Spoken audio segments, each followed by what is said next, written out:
Welcome back students.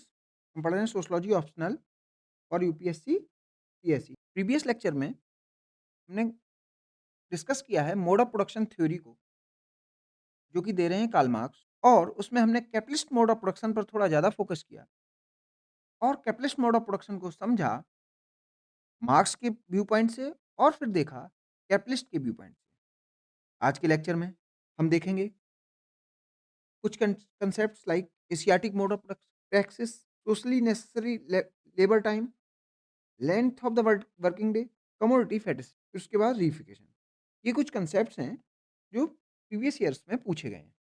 तो आज इस पर डिस्कस रखें। मोड ऑफ प्रोडक्शन थ्योरी में हमने 5 मोड ऑफ प्रोडक्शन पढ़े, या मार्क्स ने हमको 5 मोड ऑफ प्रोडक्शन बताए और एक ट्रांजिशनरी सोसाइटी बताई, डिक्टेटरशिप ऑफ प्रोलेटरी। पर्टिकुलरली 6 सोसाइटीज़ के बारे में हमने पढ़ा। लेकिन जब हम वो थ्योरी जो कि दी गई है यूरोपियन इंडस्ट्रियल सोसाइटी के कंटेक्स्ट में, या यूरोपियन फ्यूडल सोसाइटी के कंटेक्स्ट में, या यूरोपियन एंशिएंट स्लेव सोसाइटी के कंटेक्स्ट में उसको अप्लाई करते हैं एशियन सोसाइटी पर, या पर्टिकुलरली इंडियन और चाइनीज सोसाइटी पर, तो शायद वह हम सही से अप्लाई नहीं कर पाते।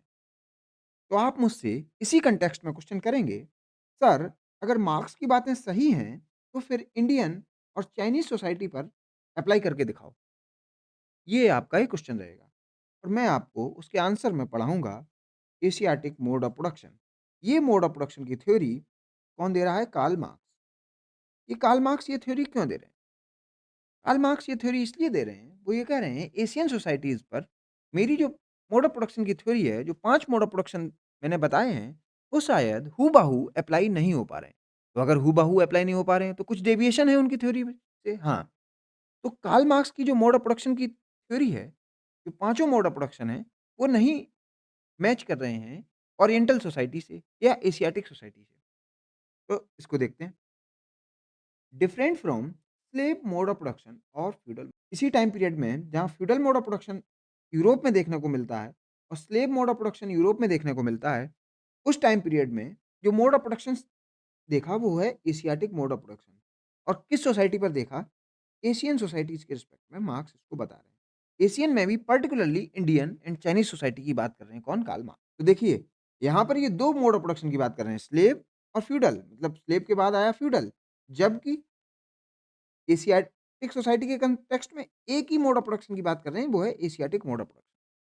अब देखते हैं इसमें क्या है। It was referred by Karl Marx to explain stagnation of oriental societies में ये स्टैग्नेशन की बात कर रहे हैं। स्टैग्नेशन का मीनिंग, यहाँ पर कोई सोशल चेंज देखने को नहीं मिल रहा। सोशल चेंज का मीनिंग कि यहाँ पर अगर स्लेव मोड ऑफ प्रोडक्शन से फ्यूडल मोड ऑफ प्रोडक्शन में जो दुनिया जानी चाहिए, यहाँ पर अटकी पड़ी हुई है एशियाटिक मोड ऑफ प्रोडक्शन। यहाँ पर कोई भी चेंज नहीं हो रहा है। अगर चेंज नहीं हो रहा है, तो इसका मतलब क्या है?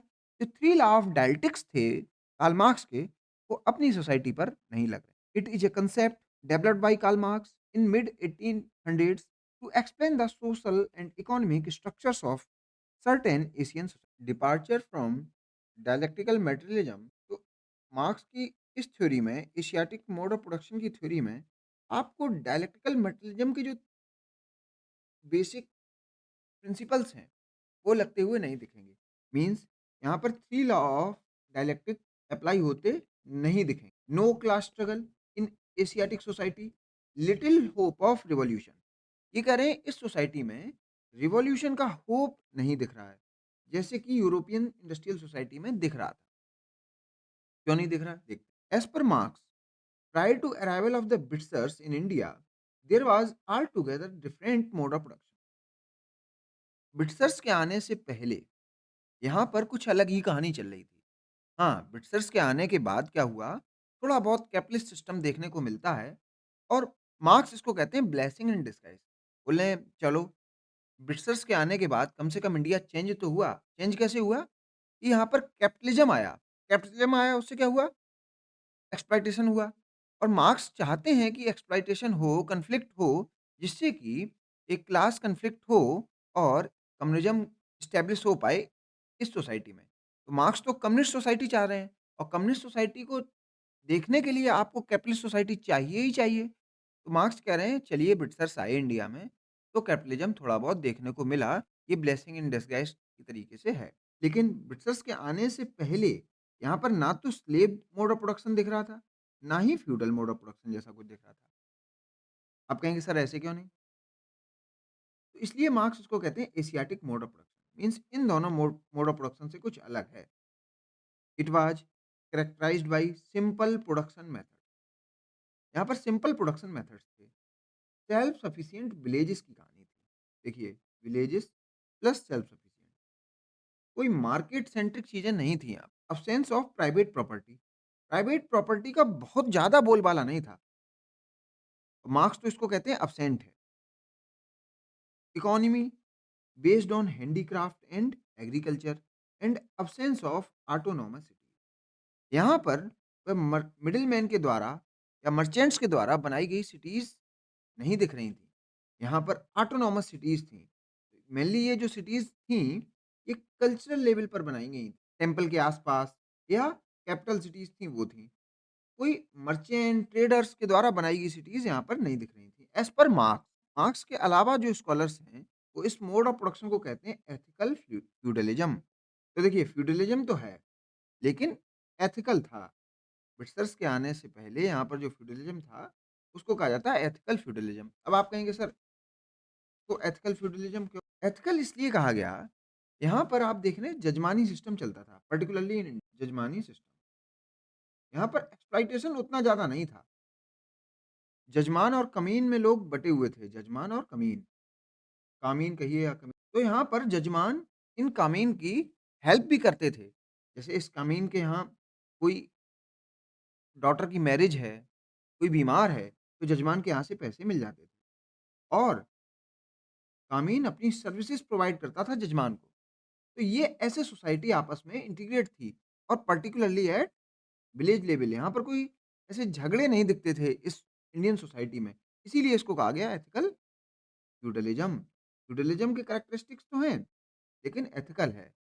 और क्या आपको इंडियन सोसाइटी में उस समय देखने को मिल रहा था, ब्रिटिशर्स के आने से पहले? मान लीजिए वहाँ पर जो ब्राह्मण होते थे, ब्राह्मण, इनके पास पैसा बहुत ज़्यादा नहीं होता था, बहुत अमीर कौम नहीं थी, लेकिन तभी भी सम्मान इनका एक पैसे वाले से ज़्यादा था। तो जबकि यूरोपियन सोसाइटी में लॉर्ड्स का ही सम्मान होता था और सब सर्फ्स होते थे, लेकिन यहाँ पर ब्राह्मण एक गरीब था, लेकिन फिर भी सम्मान था। इसलिए इसको कहा गया एथिकल फ्यूडलिज़्म। मीन्स यहाँ पर प्राइवेट प्रॉपर्टी पर बहुत ज़्यादा फोकस नहीं था। इंडियन सोसाइटी में फोकस था ज्ञान पर, टेक्स्ट पर, धर्म पर और प्राइवेट प्रॉपर्टी तो सबसे लास्ट में कंसीडर किया जाता था। मार्क्स तो कह रहे हैं नो प्राइवेट प्रॉपर्टी। अगर प्राइवेट प्रॉपर्टी नहीं है, तो क्या होगा?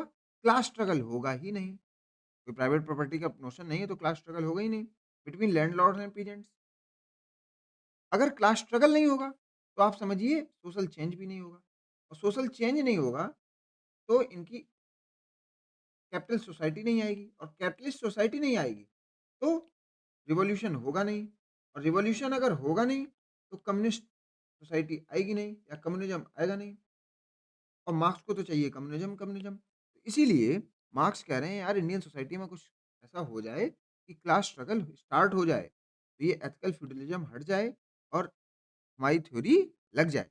ऐसा सोच रहे हैं मार्क्स, लेकिन शायद नहीं लग रहा है। In Asiatic mode of production there was a central authority. अब यहाँ पर था क्या? यहाँ पर सेंट्रल अथॉरिटी थी, दैट इज़ किंग। यहाँ पर किंग था, हू एक्सट्रैक्टेड ट्रिब्यूट। यहाँ पर लगान दिया जाता था, टैक्सेशन सिस्टम भी था। फ्रॉम द विलेज कम्युनिटी से लिया जाता था, mainly based on military prowess. वो लेकिन वह जो लगान है, वो एक्सप्लॉइटेशन के बेसिस पर नहीं था, मिलिट्री प्रोवेस के आधार पर था और कंट्रोल ओवर इरिगेशन सिस्टम। हाँ, यहाँ पर मार्क्स कह रहे हैं कि सेंट्रल अथॉरिटी जो कंट्रोल कर रही है आम जनता को, वो इरिगेशन सिस्टम पर लगाम लगा के कर रही है। मीन्स इरिगेशन सिस्टम को कंट्रोल करके सेंट्रल अथॉरिटी या किंग कंट्रोल करता है सभी लोगों को। क्यों? क्योंकि इस ओरिएंटल सोसाइटी में या एशियाटिक सोसाइटी में आपको नदियों का जाल मिलेगा। इसलिए नदियों पर जिसका कंट्रोल होगा, वही पूरे सोसाइटी पर कंट्रोल कर लेगा। तो यहाँ ये फीचर कहाँ नहीं दिख रहा है? यूरोपियन सोसाइटी में ऐसा इरिगेशन सिस्टम पर कंट्रोल नहीं दिखता था। इसे Karl Marx. The ultimate ownership of law land vested with the king. No notion of private property per se, hence Asiatic society show remarkable continuity. ये कह रहे हैं कि यहाँ पर ownership of land ultimate, lastly अगर पूछेंगे कौन ओनर है, तो वो है किंग। लेकिन किंग भी अपने आप को ओनर मानता नहीं था। वो अपने आप को कस्टोडियन कहता था, मैं तो कस्टोडियन हूँ। तो इसलिए कोई प्राइवेट प्रॉपर्टी का ऐसा कांसेप्ट नहीं था। जनता भी नहीं मानती थी अपने आप को और किंग भी नहीं मानता था अपने आप को ओनर। इसलिए सब चीज़ें बढ़िया-बढ़िया चल जाती थी। इसी वजह से एशियाटिक सोसाइटी में रिमार्केबल कंटिन्यूटी मिलेगी। इसका मीनिंग क्या है? मौर्य वंश को देखा आपने, मौर्य को रिप्लेस कर दिया गुप्त। तो रूलर चेंज होते गए, लेकिन सोशल चेंज नहीं हुआ, सोसाइटी चेंज नहीं हुई पर se. Hence Asiatic society so remarkable Maurya को गुप्त वंश ने बदल दिया, लेकिन इकोनॉमी तो चेंज नहीं हुई। और मार्क्स को क्या चाहिए? Economic change. तो अगर इकोनॉमी चेंज होगी तभी सोशल चेंज होगा एज़ पर मार्क्स। लेकिन इंडिया में तो इकोनॉमी चेंज हुई नहीं, वही विलेज लेवल इकोनॉमी बनी रही, एथिकल फ्यूडलिज्म बना रहा। It was called as oriental despotism, that is central authority और king rule. The Asiatic societies were termed as hydraulic civilisation. Marx इसको hydraulic due to centrality of water resources, that is rivers, canals etcetera. अब समझिए, आप जानते हैं कि particularly in India reverse बहुत ज़्यादा हैं। अब रिवर्स को खेतों तक पहुँचाना है, तो कैनाल भी बनाई जाएँगी और कैनाल कोई इंडिविजुअल नहीं बना सकता। उसके लिए किंग चाहिए। इसलिए किंग वाटर रिसोर्स पर कंट्रोल रखता था। इसलिए इसको कहा जाता है हाइड्रोलिक सिविलाइजेशन। तो किंग का कंट्रोल पर्टिकुलरली इरिगेशन सिस्टम पर रहता था। As the society lagged in dynamics of class struggle. तो यहाँ पर क्लास स्ट्रगल जैसा कुछ नहीं है। एशियाटिक मोड ऑफ प्रोडक्शन में आपको क्लास स्ट्रगल नहीं दिखेगा। There was also a little hope of revolution. इसीलिए क्लास स्ट्रगल नहीं है, तो रिवॉल्यूशन तो भूल ही जाओ, जैसा कि एक कैपिटलिस्ट सोसाइटी में देखने को मिल जाता है। लिटिल होप है, क्योंकि एक्सप्लॉइटेशन उतना है ही नहीं। As per Marx due to colonial rule of Britishers. लेकिन हुआ क्या? मार्क्स क्या कह रहे हैं? चलिए भला हुआ जो ब्रिटिशर्स ने रूल किया। द स्टैग्नेंट इंडियन सोसाइटी, जो अभी तक जमी पड़ी थी इंडियन सोसाइटी। जमी in the sense stagnant means आपका जो एथिकल फ्यूडलिज्म वाला दौर था, ये वो तो खत्म होगा, कुछ सोशल चेंज तो होगा, कुछ एक्सप्लॉइटेशन तो बढ़ेगा, ये सोच रहे हैं Marx. Was exposed to the forces of industrial capitalism. Ethical feudalism खत्म होगा, इंडस्ट्रियल कैपिटलिज्म स्टार्ट होगा, व्हिच ब्रॉट डायनामिज्म। यहाँ डायनामिज्म का मतलब क्या है? In the country, and Marx viewed this development as very progressive. मार्क्स इसको पॉजिटिव मान रहे हैं। प्रोग्रेसिव क्या मतलब है? प्रोग्रेसिव का मीन है यहाँ पर in the path of communism. Progressive है कम्युनिज्म को एस्टेब्लिश करने के लिए, क्योंकि अभी एक्सप्लॉइटेशन स्टार्ट हो जाएगा, क्योंकि आपके यहाँ इंडस्ट्रियल कैपिटलिज्म आ गया है, अब एक्सप्लॉइटेशन आ जाएगा और फिर हमारी कम्युनिस्ट सोसाइटी आई जाएगी। इसलिए मार्क्स इसको प्रोग्रेसिव कह रहे हैं। तो ये पॉजिटिव कनोटेशन में देखा। अब बताइए, मैं आपसे कमेंट कर रहा हूँ, आप मुझे कमेंट सेक्शन में बताइए, क्या मार्क्स सही कह रहे हैं? इंडियन सोसाइटी के बारे में क्या मार्क्स सही कह रहे हैं? एशियाटिक सोसाइटी के बारे में क्या मार्क्स सही कह रहे हैं? ये देखते हैं इसकी critic. Critique of theory of Asiatic mode. Idea of Asiatic mode of production fail to represent actual Oriental society. ये कह रहे हैं इनकी क्रिटिक कि आप एक्चुअल ओरिएंटल सोसाइटी के बारे में सही से नहीं बता पा रहे हैं। आप क्यों नहीं बता पा रहे हैं? क्योंकि आप कभी एशियन सोसाइटी को विजिट करे ही नहीं।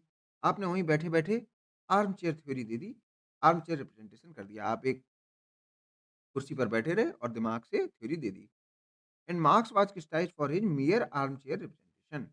According to critics, the pre-colonial Indian society was not greatly differed with feudal Europe. तो इनके क्रिटिक ये कह रहे हैं इंडियन सोसाइटी में भी, प्री कॉलोनियल इंडियन सोसाइटी में भी उतना ही एक्सप्लॉइटेशन था, जितना कि आप देख पा रहे हैं फ्यूडल यूरोप में। अब ये किसके रिस्पेक्ट में कहा होगा? ये मीन्स किसने कहा होगा? आप देखिए इसको, दलित सोशियोलॉजिस्ट शायद उनके रिस्पेक्ट में आपको लगेगा कि हाँ, जैसा फ्यूडल यूरोप था, वैसे ही Indian society. Asiatic mode of production fail to represent actual oriental society of those days. इस जो उस समय चल रहा था, आप वो नहीं बता पा रहे हैं, क्योंकि वो किताबों में तो लिखा नहीं गया और आप किताब पढ़ के ही बता रहे हैं कुछ ना कुछ। आप तो आर्म चेयर रिप्रेजेंटेशन के थ्रू देख रहे हैं, आप इंडियन सोसाइटी विज़िट तो करे नहीं है। आपने लोगों से तो पूछा नहीं है गाँव में जाके कि उनका क्या एक्सपीरियंस था। This model of Asiatic mode of production is criticised for being an overall misfit in wider dialectic scheme of marks. दूसरी चीज़, मार्क्स मोड ऑफ प्रोडक्शन की जो थ्योरी दे रहे हैं, उसमें वो 3 लॉ ऑफ डायलेक्ट्रिक्स देख रहे हैं, 3 लॉ ऑफ डायलेक्ट्रिक्स। तभी उसको कह रहे हैं क्या? Mode of production. ये आपको पता ही है, मैं बता चुका हूँ। लेकिन एशियाटिक सोसाइटी को मोड ऑफ प्रोडक्शन थ्योरी में फिट कर रहे हैं। लेकिन दूसरे तरफ क्या कह दे रहे हैं? इसमें 3 लॉ ऑफ डायलेक्ट्रिक्स नहीं लग रहे हैं। अब समझिए, जिस थ्योरी के बेसिस पर वो मोड ऑफ प्रोडक्शन की थ्योरी दे रहे हैं, उसको ही बेकार बता दे रहे हैं। फिर मोड ऑफ प्रोडक्शन की थ्योरी लगा भी रहे हैं एशियाटिक सोसाइटी पर। मीन्स ये नहीं है, ये है, ऐसे हो कैसे सकता है? यही एंटीथेटिकल चीज़ें हैं मार्क्स की एशियाटिक मोड ऑफ प्रोडक्शन की थ्योरी में। Departure from dialectical materialism and evolutionary approach. तो यहाँ पर क्या नहीं देखने को मिल रहा है? पहली बात तो डायलेक्टिकल मटेरियलिज्म की थ्योरी लग नहीं पा रही है, एक्सप्लॉइटेशन दिख नहीं रहा है, हैव्स और हैव नॉट्स वाली बातें प्रॉपर्ली दिख नहीं पा रही हैं मार्क्स को, और इवोल्यूशनरी अप्रोच भी अप्लाई नहीं हो पा रही है मार्क्स की। जैसा कि इन्होंने हिस्टोरिकल मटेरियलिज्म के कॉन्टेक्स्ट में historical materialism, some scholars in USSR suggested that Asiatic mode of production was more suited to Chinese economy and not Indian, although this term was banned in 1930s in USSR by Stalin. He called Asiatic mode of production as Trotskyism, political rivalry with Trotsky. Moreover, in his later writings, Marx itself dropped the idea of Asiatic mode of production.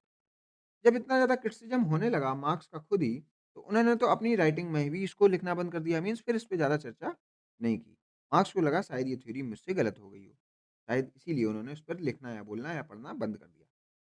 दूसरी चीज़, ये रहे Stalin भाई साहब, इनके बारे में हम previous lecture में पढ़ चुके हैं। इन्होंने इस टर्म को ही बैन करा दिया अपनी कंट्री में। ऐसा क्यों? इन्होंने कहा ये जो टर्म है, ये हमारे पॉलिटिकल राइवल हैं वो ट्रॉट्स्की ये दे रहे हैं, इनका षड्यंत्र है, ये इसको बढ़ा रहे हैं। अब समझिए, उम, एशियाटिक मोड ऑफ प्रोडक्शन, इस टर्म से क्या दिक्कत हुई, इससे क्या ही प्रॉब्लम हुई? अब देखते हैं। सोचिए, अगर जिस सोसाइटी में एशियाटिक मोड ऑफ प्रोडक्शन दिख रहा है, उस सोसाइटी में क्या नहीं आ पाएगा? क्या नहीं आ पाएगा? कम्युनिज़्म तो आ ही नहीं पाएगा, क्योंकि यहाँ पर चेंज दिखता ही नहीं है। ये बात दुनिया को बताने लगे थे कौन? ट्रॉट्स्की भाई साहब। ये बताने लगे थे, जहाँ पर एशियाटिक मोड ऑफ प्रोडक्शन है, वहाँ पर कम्युनिज़्म नहीं आएगा, और कोई व्यक्ति आपको कम्युनिस्ट आइडियोलॉजी बेच भी रहा है, और अगर सोसाइटी एशियाटिक है, तो वो कम्युनिस्ट सोसाइटी आएगी ही नहीं। मीन्स स्टालिन अगर कह रहे हैं कि रशिया में कम्युनिज़्म आ जाएगा, रशिया में कम्युनिज़्म आ जाएगा, ये पॉसिबल ही नहीं है, क्योंकि ट्रॉट्स्की साहब कहते हैं यहाँ पर दिख रहा है एशियाटिक मोड ऑफ प्रोडक्शन। तो एशियाटिक मोड ऑफ प्रोडक्शन के आने की वजह से कम्युनिस्ट सोसाइटी बनना पॉसिबल नहीं हो पा रहा था। ये बात स्टालिन समझते थे, इसलिए स्टालिन ने ये बात दबा दी। ये कहा कि हम सोसाइटी को बताएँगे ही नहीं कि हमारे यहाँ कम्युनिज़्म अचीव कर पाना डिफ़िकल्ट है। इसलिए उन्होंने इसको पॉलिटिकल राइवलरी बताया और कहा, ये टर्म बस हमारे पॉलिटिकल राइवल यूज़ कर रहे हैं, मुझे सप्रेस करने के लिए और उनकी कम्युनिज़्म को रोकने के लिए। अब आप शायद इसके पीछे का बैकग्राउंड समझ पाएँ। तो आप देखिए, ये है लेनिन भाई साहब, ये स्टालिन भाई साहब, और ये ट्रॉट्स्की। अब नेक्स्ट लेक्चर में हम कंप्लीट करेंगे टॉपिक प्रैक्टिस। तब तक आप प्रीवियस लेक्चर का रिवीजन करके आइएगा। मिलते हैं नेक्स्ट लेक्चर। मैं बात करना चाहूंगा आपके डाउट क्लेरिफिकेशन के बारे में। आपको कोई डाउट है इस कोर्स में, तो आप वीडियो के डिस्क्रिप्शन में दिए गए लिंक को देखिए और उस गूगल फॉर्म में अपने डाउट्स को आप पुट कर दीजिए। एक किसी पर्टिकुलर लेक्चर में जो आपके एजुकेटर होंगे वो उन डाउट्स को एक साथ क्लियर कर देंगे और उस लेक्चर के बारे में आपको इंटीमेट कर दिया जाएगा आपके मोबाइल नंबर पर शिक्षा सेतु टीम के द्वारा। अदर देन दिस, आप ज्वाइन कर सकते हैं व्हाट्सएप कम्युनिटी, जो कि एक इंटरेक्शन पॉइंट होगा सभी स्टूडेंट्स का, तो आप इसको भी ज्वाइन कर सकते हैं। अदर देन दिस, आप इस यूट्यूब चैनल को जरूर ज्वाइन करिएगा, जिससे कि आपको आने वाले लेक्चर्स के बारे में पता चलता रहे।